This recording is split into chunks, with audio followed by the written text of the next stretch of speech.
ये Galaxy J2 Pro कोई है, पिछले बार भी रिनेम नहीं किया था, इस बार भी वही है।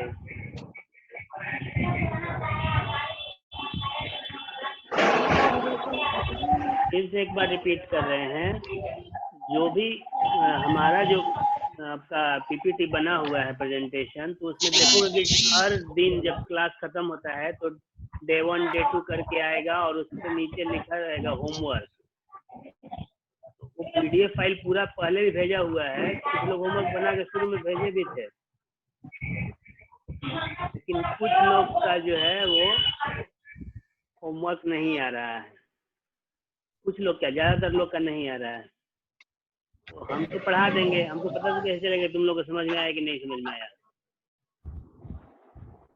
आज हम लोग स्टार्ट करेंगे, आज बहुत इंपॉर्टेंट टॉपिक है पढ़ना, बैलेंसिंग केमिकल इक्वेशन और उसके बाद टाइप्स ऑफ केमिकल रिएक्शन। तो बैलेंसिंग से जितना प्रैक्टिस करेंगे, जितना ज्यादा क्वेश्चंस बनाएंगे, उतना ही फायदेमंद होगा। और नहीं बनाएंगे तो फिर जिंदगी में बैलेंसिंग आएगा नहीं और केमिस्ट्री से उसी तरह से भागते रहेंगे। इसलिए अगर पढ़ना है साइंस आगे तो बैलेंसिंग जानना और करना बहुत जरूरी है, और वो अभी हम बताएंगे, उसको सीखोगे। और ये नहीं कि जंप करके, मान लो जिसको आता है वो तो ठीक है, लेकिन जिसको नहीं आता है तो जो स्टेप्स बताए जाएंगे उनको फॉलो करके बनाएंगे शुरू में, तब बना लेंगे, सीख जाएंगे तो एक्सपर्ट हो जाएंगे, तो अपने आप को करने आ जाएगा। तो स्टार्ट किया जाए। अभी मैक्सिमम लोग का माइक म्यूट पे है, हम बोले माइक को ऑन करो और बताओ, जो पूछ रहे हैं उसका जवाब दोगे लोग।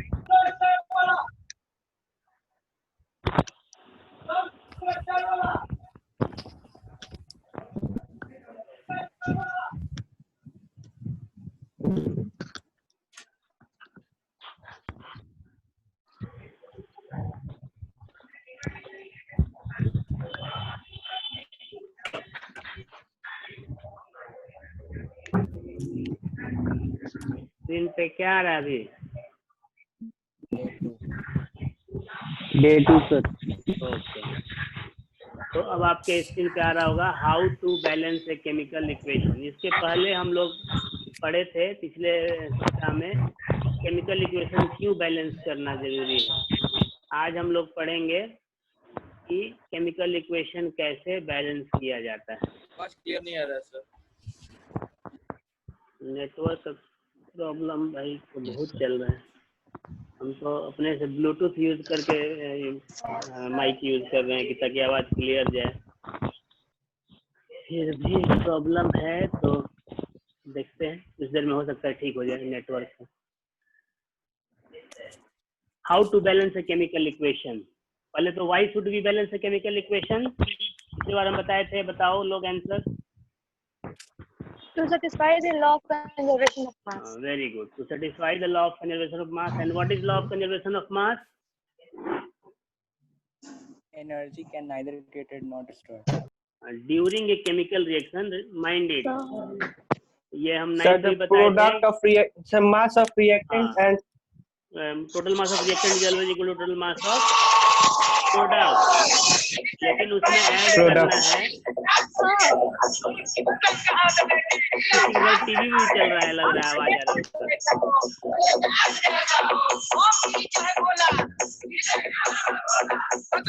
ये कौन है?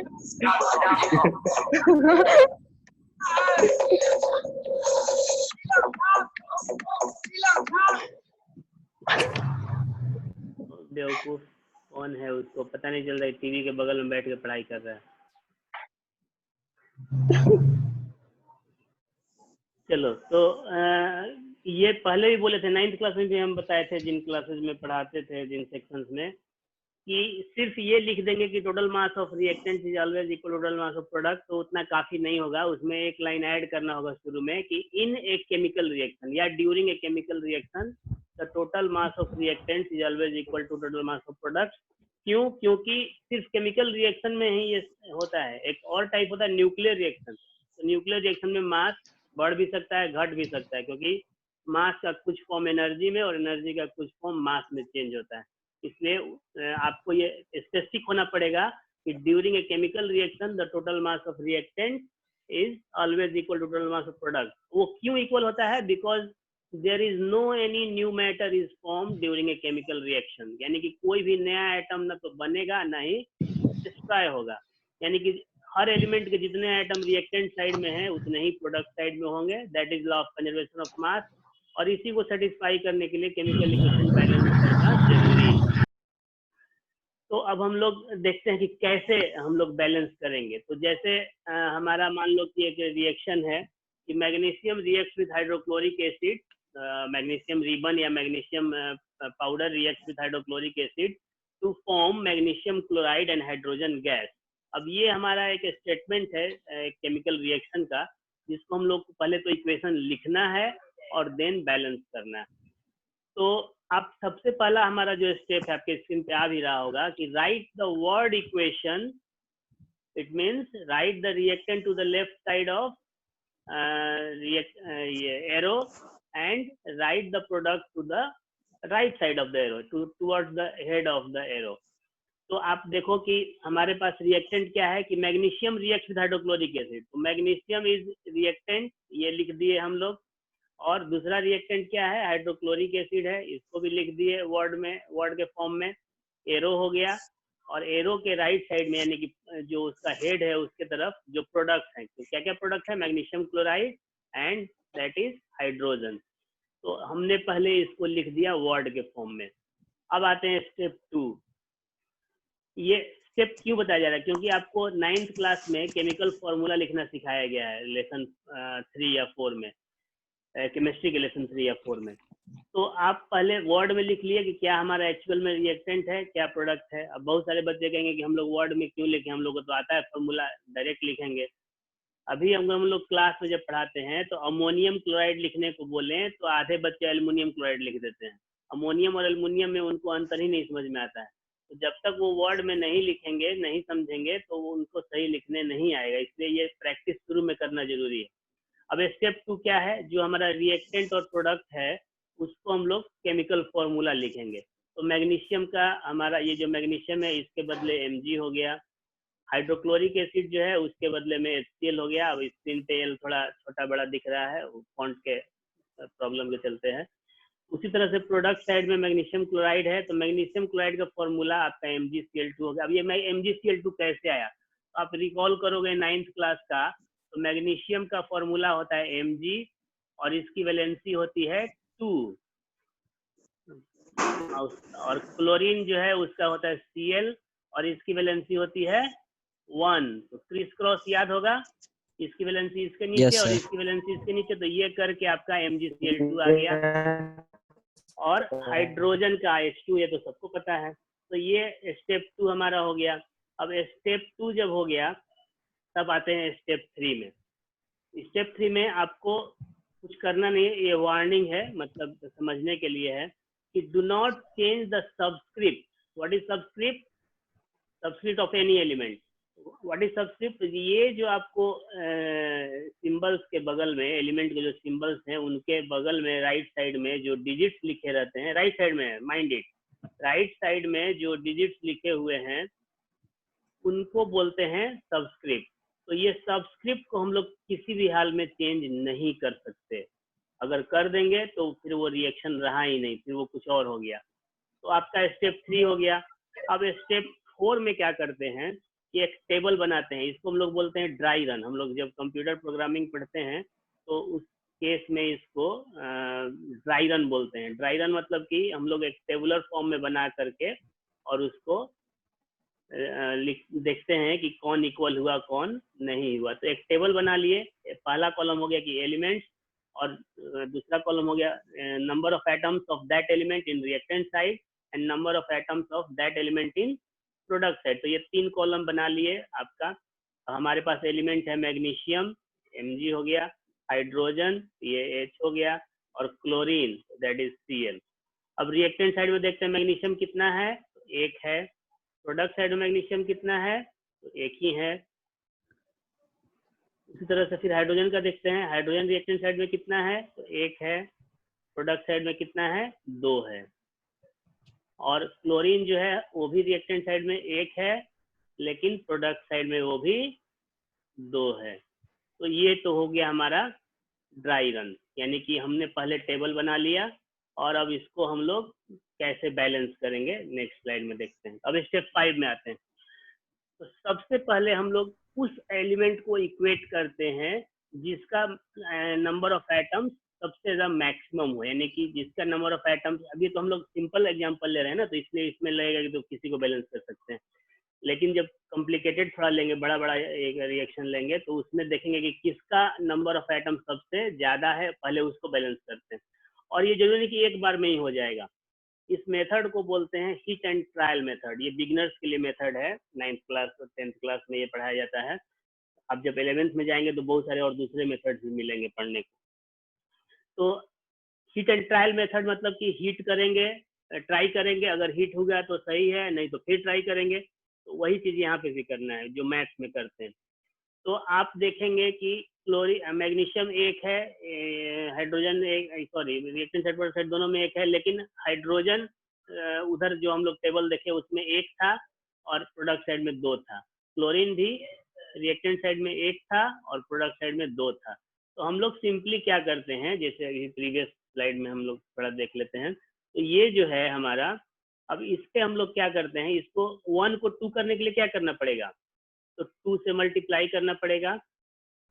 तो 2 से मल्टीप्लाई करेंगे, तो जब 2 से मल्टीप्लाई करेंगे तो हाइड्रोजन हमारा यहाँ पे है रिएक्टेंट साइड में। किस साइड में करना है, रिएक्टेंट साइड में। तो रिएक्टेंट साइड में हमारा हाइड्रोजन यहाँ पे है, तो बीच में तो मल्टीप्लाई कर नहीं सकते, राइट साइड में हमको कुछ नहीं करना है। तो लेफ्ट मोस्ट साइड में मान लो कि 2 से मल्टीप्लाई करते हैं। ये हम 2 से मल्टीप्लाई कर दिए, तो जब 2 से मल्टीप्लाई किए तो हाइड्रोजन तो 2 से मल्टीप्लाई हो ही गया, साथ ही साथ क्लोरीन जो है वो भी 2 से मल्टीप्लाई हो गया। तो अब हमारे पास, अब हम लोग इसी चीज को नेक्स्ट टेबल में देखते हैं कि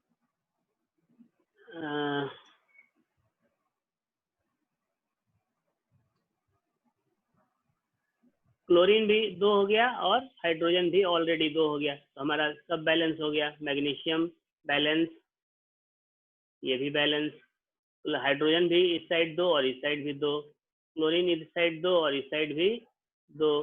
तो हमारा टोटल बैलेंस हो गया। लेकिन जरूरी नहीं कि एक ही बार में बैलेंस होगा, इसमें एक से अधिक बार भी लग सकता है। तो इसलिए स्टेप 6 में है कि repeat step 5 until the atoms of all the elements are not equal। एक सिंपल ये था, इसमें किसी कोई प्रॉब्लम समझने में? जब जवाब देना हो माइक ऑन करके बोलो। No sir. No sir. ये यहाँ तक क्लियर, किसी को कोई कंफ्यूजन नहीं? No sir. ये शुरू में करना पड़ेगा, मतलब आपको स्टेप ऐसे लिखना नहीं है। ये एक टेबल बना लिए, वर्ड इक्वेशन लिख लिए, ये लिख लिए और फिर टेबल बना लिए। बाकी जो हम लैंग्वेज लिखे हैं वो सब लिखने की जरूरत नहीं है, वो तो समझने के लिए, सिर्फ हम समझाने के लिए लिखे हुए हैं। अब ये आपको हो गया। अब हम लोग नेक्स्ट देखते हैं दूसरा एग्जाम्पल। तो रिएक्शन है, iron reacts with water to form, water steam के फॉर्म में रिएक्शन करता है। तो iron reacts with water that is steam to form ferric oxide and hydrogen gas. तो पहले हम वही फिर स्टेप दोहराते हैं, वर्ड इक्वेशन लिखते हैं। आयरन लिख लिए, वाटर लिख लिए, स्टीम का भी फॉर्मूला वाटर वाला ही होगा, फेरिक ऑक्साइड बन रहा है और हाइड्रोजन गैस बन रहा है। तो ये हमारा वर्ड इक्वेशन हो गया। अब आयरन का हम सिंबल सब लोग जानते हैं, Fe होता है। वाटर का भी सब लोग को पता है कि H2O होता है, चाहे वो स्टीम के फॉर्म में हो, लिक्विड वाटर के फॉर्म में हो या आइस के फॉर्म में हो। अब आते हैं फेरिक ऑक्साइड का। तो आप को 9th क्लास में बताए थे, या जो भी टीचर पढ़ाए होंगे बताए होंगे, कि आयरन के 2 टाइप के ऑक्साइड बनते हैं, एक फेरस ऑक्साइड और एक फेरिक ऑक्साइड। तो आयरन की वैलेंसी 2 टाइप्स होती है, एक 2 होती है और एक 3 होती है। तो जब वैलेंसी 2 से ऑक्साइड बनेगा तो वो कहलाएगा फेरस ऑक्साइड, और जब वैलेंसी 3 से ऑक्साइड बनेगा या जो भी कंपाउंड बनेगा तो वो कहलाएगा फेरिक, आईसी लगेगा। यानी कि जो हायर वैलेंसी होगी उसके साथ जब कंपाउंड बनेगा तो आईसी लगेगा, और जब लोअर वैलेंसी यानी कि 2 के साथ कंपाउंड बनेगा तो OUS फेरस बनेगा। तो हम लोग को जो फेरिक ऑक्साइड बनाना है, तो यानी कि ये क्लियर है कि इसमें हमारा आयरन जो है उसकी वैलेंसी कितनी होगी, कितनी लेने की? 3, वेरी गुड। और ऑक्सीजन की तो वैलेंसी हमको मालूम है, उसमें 2 वैलेंसी नहीं होती है, सिर्फ 2 ही होती है, मल्टीपल वैलेंसी नहीं शो करता है। तो ऑक्सीजन की वैलेंसी 2 और आयरन की वैलेंसी 3। क्रिस क्रॉस करेंगे तो क्या बनेगा? Fe2O3 बन जाएगा ना फेरिक ऑक्साइड का। Yes sir.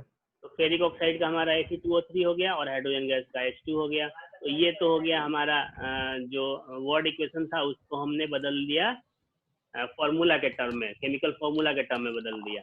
अब उसके बाद हमने टेबल बना लिया। आयरन, हाइड्रोजन, ऑक्सीजन, हमारे पास यही 3 एलिमेंट हैं। रिएक्टेंट साइड में आयरन 1 है लेकिन प्रोडक्ट साइड में 2 है। फिर रिएक्टेंट साइड में हाइड्रोजन हमारा 2 है और प्रोडक्ट साइड में भी 2 ही है। लेकिन ऑक्सीजन यहाँ देखते हैं कि इधर 1 है ना रिएक्टेंट साइड में, और प्रोडक्ट साइड में 3 है। अब हम लोग को हाइड्रोजन तो बैलेंस है इसलिए उसके बारे में ज़्यादा सोचना नहीं है, ऑक्सीजन के बारे में सोचना है। तो अब लेकिन हम लोग जो स्क्रीन पे आपको दिख रहा होगा इसमें पहले हाइड्रोजन को ही बैलेंस किया जा रहा है। क्यों करते हैं ऐसा? जैसे कि अब आपको मान लो कि अगर हम इसको बैलेंस करें कि यहाँ ऑक्सीजन 3 है तो इसको बैलेंस करने के लिए रिएक्टेंट साइड में 3 से मल्टीप्लाई करना पड़ेगा ना। तो मान लो कि यहाँ 3 से मल्टीप्लाई कर दिए, देखो समझो, और जहाँ दिक्कत होगा बोलोगे। तो ऑक्सीजन में 3 से मल्टीप्लाई किए किस साइड? Reactant side. तो रिएक्टेंट साइड मतलब कि यहाँ पे लेफ्ट मोस्ट साइड में जहाँ ऑक्सीजन है उसके लेफ्ट साइड में रिएक्ट कर दिए। तो ऑक्सीजन तो 3 हो गया ना, लेकिन साथ ही साथ हाइड्रोजन भी 3 से मल्टीप्लाई हो गया, यानी कि हाइड्रोजन कितना हो गया इधर? 6 हो गया। हाइड्रोजन जो है रिएक्टेंट साइड में 6 हो गया, लेकिन प्रोडक्ट साइड में अभी भी वही है। अभी तक हम लोग का क्या काम हुआ? आयरन बैलेंस नहीं है, हाइड्रोजन बैलेंस नहीं है, ऑक्सीजन सिर्फ बैलेंस है। हाँ, बट कुछ भी तो नहीं कर रहे, स्टडी 10th है, याद रखो। वैभवी, हाँ बोलो क्या रिपीट करना है? वैभवी माइक ऑन है? मैसेज आया है कि I am not understand sir, please repeat. किसको? इसी इक्वेशन को? क्लास में तो मेरा इमेज लो स्टडी बॉय का है। बात नहीं करो आपस में, ओके। में तो इसी को फिर से समझाते हैं। जैसे मेरा कौन बोल रहा है? इमेज आवाज निकाल रहा है। इसी इक्वेशन को हम लोग फिर से समझाना है। तो आपका पहले वर्ड इक्वेशन क्या है कि आयरन रिएक्ट विथ ये steam to form ferric oxide and hydrogen gas. ये हमारा रिएक्शन का स्टेटमेंट है। तो रिएक्टेंट कौन कौन है? आयरन रिएक्टेंट है तो ये आयरन रिएक्टेंट साइड में लिख दिए। वाटर रिएक्टेंट है, ये भी रिएक्टेंट साइड में लिख दिए।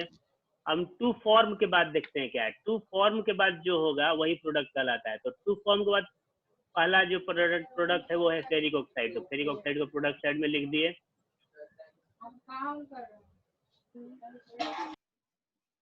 दो आईडी शो कर रहा है, कोई और भी ज्वाइन किया होगा। अच्छा हम उसको चेक करते हैं, पहले ये समझ लेते हैं, समझा देते हैं। और दूसरा जो हमारा प्रोडक्ट है हाइड्रोजन गैस, तो हाइड्रोजन गैस भी हो गया। तो ये हमारा जो स्टेटमेंट है उसको हम लोग और शॉर्ट करके सिर्फ वर्ड इक्वेशन में लिख दिए। अब आपको क्या करना है, पहले हम सारा ये जो एनोटेशन है पहले इसको क्लियर करते हैं। अब आपको आयरन का सिंबल लिखना है Fe, वाटर का सिंबल लिखना है यानी फॉर्मूला लिखना है H2O हो गया। फेरिक ऑक्साइड का Fe2O3 होगा। यही हम समझाए थे। क्या समझाए थे कि जब भी फेरिक बनेगा तो उस केस में आयरन की वैलेंसी कितनी होगी? जिसको नहीं समझ में आया उससे को आंसर मांग रहे हैं। वैभवी, आयरन की वैलेंसी कितनी होगी अगर फेरिक है तो? 2 नो, जब भी आईसी लगा होगा ध्यान दोगे 3 होगी। हाँ तो 3 होगी। तो आयरन की वैलेंसी 3 हो गई। और ऑक्सीजन की वैलेंसी कितनी होती है? वो तो फिक्स है, सिर्फ 2 ही होती है। तो Fe का वैलेंसी 3 और O का वैलेंसी 2। अब 9th क्लास का क्रिस क्रॉस मेथड यूज करेंगे।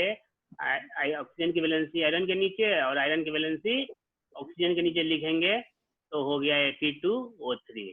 और बाकी जो है हाइड्रोजन बना है आपका, तो हाइड्रोजन का H2 हो गया। तो ये सारे जो हैं आपके केमिकल फॉर्मूला हो गए। तो आप उसको टेबल के फॉर्म में लिख लिए। ये अभी हम बता रहे थे वही आयरन का वैलेंसी, आयरन का जो है रिएक्टेंट साइड में एक एटम है, ये प्रोडक्ट साइड में 2 एटम है, क्योंकि एक ही के बाद 2 लिखा हुआ है तो इसलिए प्रोडक्ट साइड में वो 2 हो गया। अब हाइड्रोजन का इधर 2 है और इधर में भी 2 है, यानी कि ऑलरेडी बैलेंस है, इसको कुछ नहीं करना है अभी अपने से। और ऑक्सीजन इधर 1 है, इधर में 3 है, वही यहाँ लिखा हुआ है, रिएक्टेंट साइड में 1, प्रोडक्ट साइड में 3। तो हम लोग को सबसे आसान काम क्या है, ऑक्सीजन को बैलेंस करना, क्योंकि इधर 1 है और इधर 3 है। तो हम लोग यहाँ पे 3 से अगर मल्टीप्लाई करें रिएक्टेंट साइड में ऑक्सीजन से, तो वो बैलेंस हो जाएगा। तो रिएक्टेंट साइड में ऑक्सीजन को ढूंढते हैं कहाँ है, यहाँ पे है। तो हम लोग बीच में मल्टीप्लाई नहीं कर सकते, ये पहले भी बताए हैं, फिर से बता रहे हैं, इसको गांठ बांध लो, समझ लो अच्छे से। ना हम लोग राइट साइड में कुछ कर सकते हैं, ना ही बीच में कोई डिजिट से मल्टीप्लाई कर सकते हैं। क्या कर सकते हैं, तो लेफ्ट मोस्ट साइड में सिर्फ मल्टीप्लाई कर सकते हैं। तो लेफ्ट मोस्ट साइड में हमने 3 से मल्टीप्लाई कर दिया, ताकि ऑक्सीजन का जो यहाँ कुछ नहीं यानी कि 1 है, तो 1 और 3 से मल्टीप्लाई होके ये 3 हो जाए, तो ये बराबर हो गया। लेकिन इस दौरान क्या हुआ कि हाइड्रोजन का जो है ये 2 into 3 हो गया, यानी कि चूंकि हाइड्रोजन साथ में जुड़ा हुआ है उसके, तो हाइड्रोजन भी 3 से मल्टीप्लाई हो गया, तब हाइड्रोजन हमारा 6 हो गया। और इधर में हाइड्रोजन कितना है, सिर्फ 2 ही है, तब क्या करना पड़ेगा, फिर इधर में 3 से मल्टीप्लाई करना पड़ेगा ना। तो अब हम लोग इसको देखते हैं नेक्स्ट स्लाइड में।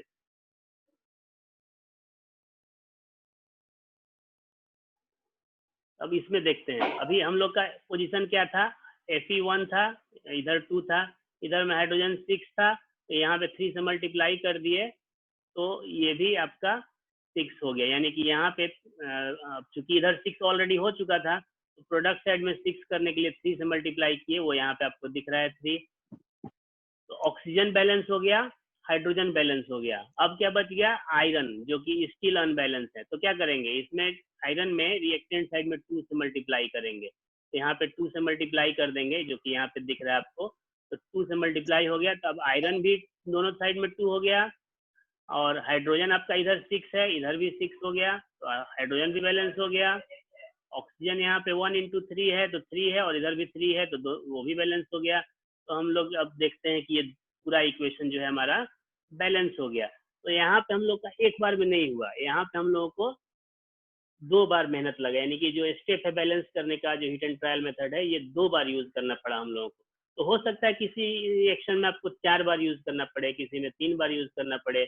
जरूरी नहीं कि सारा रिएक्शन एक ही स्टेप में बैलेंस हो जाएगा, एक ही बार में ये ड्राई रन करा करके बैलेंस हो जाएगा। तो जितना आपको जरूरत होगा उतना करना पड़ेगा। यहाँ पे किसी को कोई problem? No sir. No, sir. Okay, आगे बढ़े हम लोग। No, sir. Yes, sir.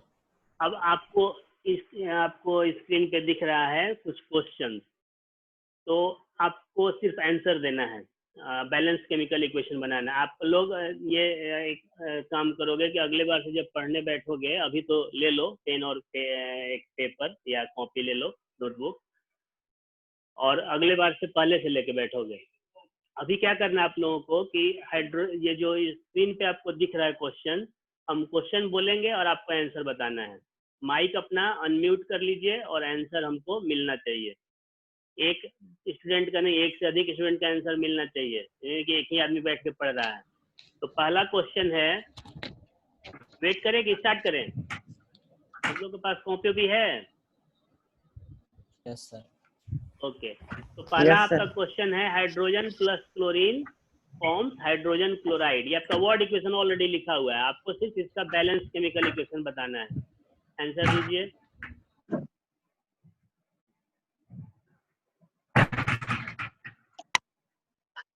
Hydrogen plus chlorine forms hydrogen chloride. क्या होगा इसका बैलेंस केमिकल इक्वेशन?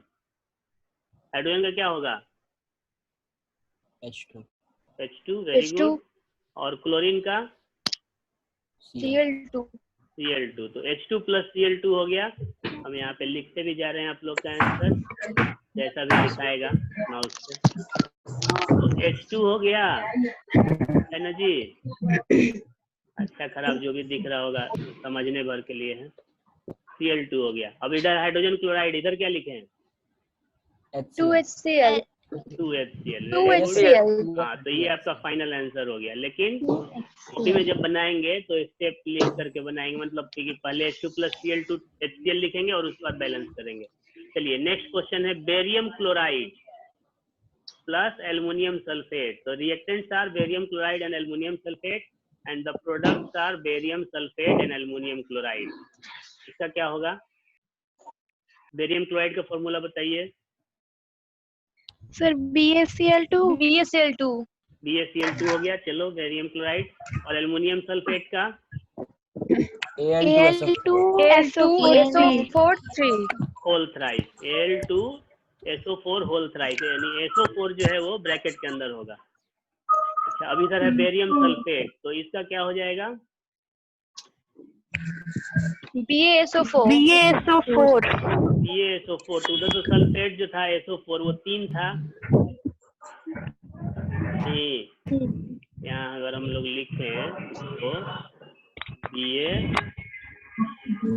बड़ा बड़ा लिखा रहा है BaCl2 प्लस Al2SO4 होल 3। यहाँ पे ये ध्यान दोगे कि SO4 होल 3 है, बिना नाम के कौन कौन इंटर कर रहा है? SO4 होल 3 है ना जी, इधर अभी लिखे हम जो, तो इधर कैसे बैलेंस होगा? इधर तो BaSO4 से बोल दिए, तो यहाँ 3 लगाना पड़ेगा ना शुरू में। Yes, sir. हाँ, तो आपका बैलेंस इक्वेशन होगा 3BaCl2 plus Al2SO4 whole thrice. तो प्रोडक्ट साइड में हो जाएगा 3BaSO4 plus 2AlCl3। 2AlCl. Very good, clear हो गया? 3. हाँ, 2AlCl3। Yes, sir. नेक्स्ट है सोडियम प्लस वाटर। तो सोडियम का क्या हो जाएगा? Sir, हमें कुछ टाइम दीजिए सॉल्व करने के लिए। हाँ, अच्छा, सोडियम का क्या होगा? Na. Very good. वाटर का H2O.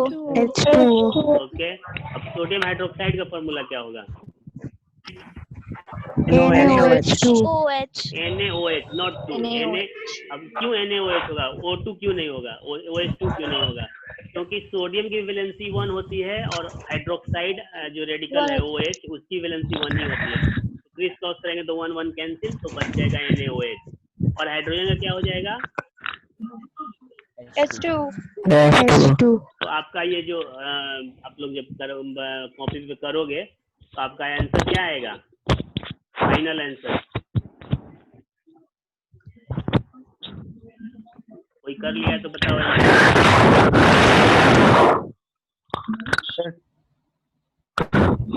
बोलो बोलो। 2Na plus 2H2O। हाँ, 2Na plus 2H2O, 2NaOH plus H2। Okay. कौन बीच में फूक कर रहा है? तो आप पकड़ लिया क्या किसी को?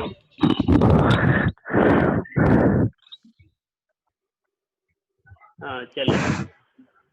अब दूसरा जो क्वेश्चन है इसमें आपको सिर्फ स्टेटमेंट दिया हुआ है, वर्ड इक्वेशन नहीं दिया हुआ है। खुद से इक्वेशन बनाना भी है, वर्ड इक्वेशन, और उसके बाद फाइनली इक्वेशन लिख के उसको बैलेंस करना है।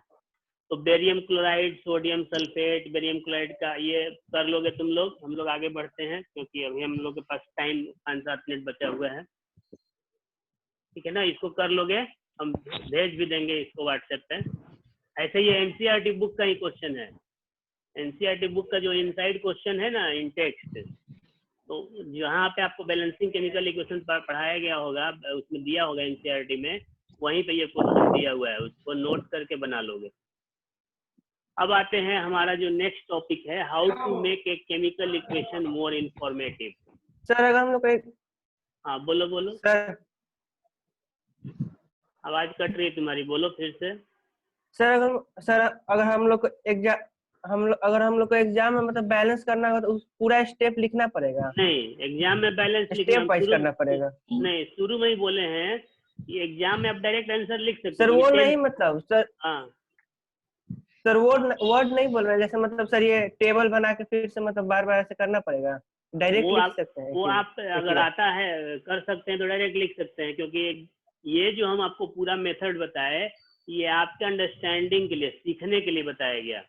वो एग्जाम में तो आप डायरेक्ट आंसर लिखिएगा, कोई दिक्कत नहीं है, 10th क्लास में वो आप डायरेक्ट आंसर लिख सकते हैं, स्टेप की भी जरूरत नहीं है। लेकिन ये समझने के लिए, जब आप सीख रहे हैं उस समय ये करना जरूरी है। तो ये गाड़ी जब चलाना सीखते हैं ना, तो सारा क्लच ब्रेक एक ही साथ सब यूज करना नहीं ना हो जाता, पहले एक एक करके सीखते हैं ना, ये कैसे यूज करेंगे, ये Yes, कैसे यूज करेंगे। तो उस तरह से आप यहाँ बैलेंसिंग जो है बहुत इंपॉर्टेंट टॉपिक, इसको सीख रहे हैं। तो जब सीख रहे हैं तो वो सब प्रोसेस आप अपनाएंगे, जब सीख जाएंगे तो धड़ाधड़ अपने से डायरेक्ट आंसर लिखिए।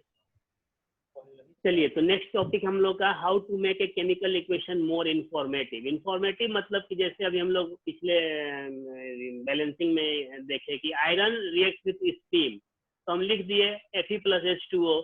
अब आयरन किस फिजिकल स्टेट में है, H2O किस फिजिकल स्टेट में पता नहीं है। अब कोई Fe+H2O पढ़ के, अब कोई समझदार व्यक्ति होगा तो जाके पानी में लोहे को डाल के रिएक्शन कराना सोचेगा और सोचेगा कि फेरिक ऑक्साइड बन जाए, बनेगा नहीं। फिर बोलेगा सर तो गलत पढ़ा दिए जी, वो तो बोले थे कि iron react with H2O to form ferric oxide.